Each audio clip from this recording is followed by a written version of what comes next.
कटवा, मुल्ला, जिहादी, आतंकी, बांग्लादेशी, पाकिस्तानी, आजकल ये ऐसे वर्ड हो गए हैं जिनका इस्तेमाल कुछ लोग मुसलमानों को मानसिक रूप से प्रताड़ित करने के लिए कर रहे हैं।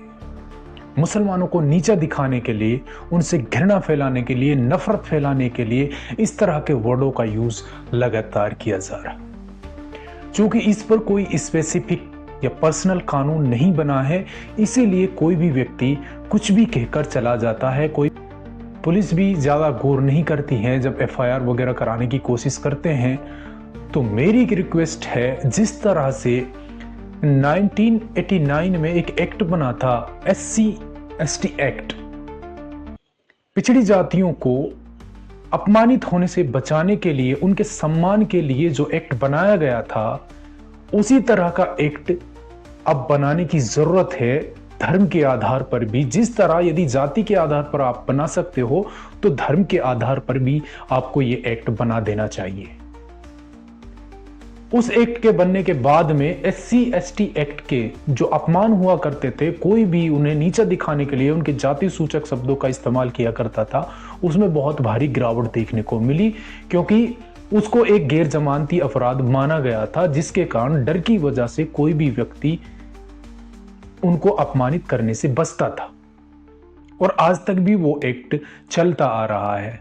लेकिन अब बात यह है कि जब जाति के आधार पर यह अपमान हो रहा था SC/ST का, तो आपने एक्ट बना दिया, लेकिन लगातार मुसलमानों को जो टारगेट करके ये कहा जा रहा है कि कटवे, भड़वे, मुल्ले, कठमुल्ले, जिहादी, आतंकी, पाकिस्तानी, बांग्लादेशी, ये वर्ड्स का इस्तेमाल किया जा रहा है, ये हमें यहाँ पर मानसिक रूप से चोट पहुंचाते हैं। हम प्रताड़ित होते हैं।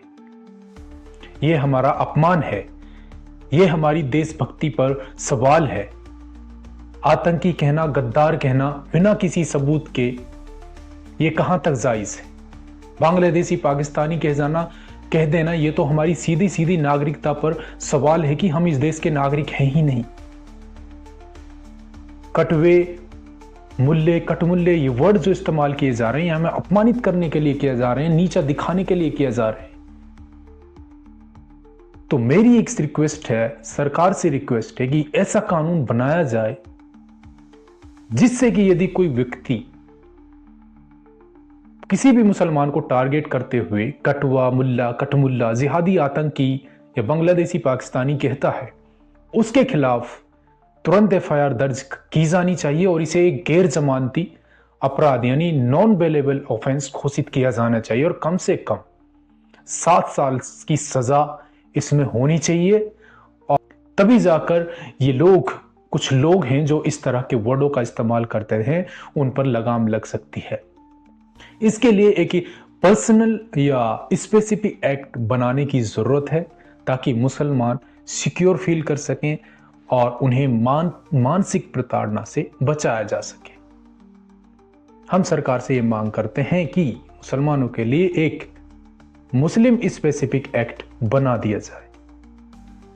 यदि आप भी सपोर्ट करते हैं, इजी कमेंट करके कहिए कि आई सपोर्ट यू ब्रदर, और लाइक कीजिए, सब्सक्राइब करना ना भूलें, शेयर भी करें। खुदा हाफिज, अस्सलाम वालेकुम।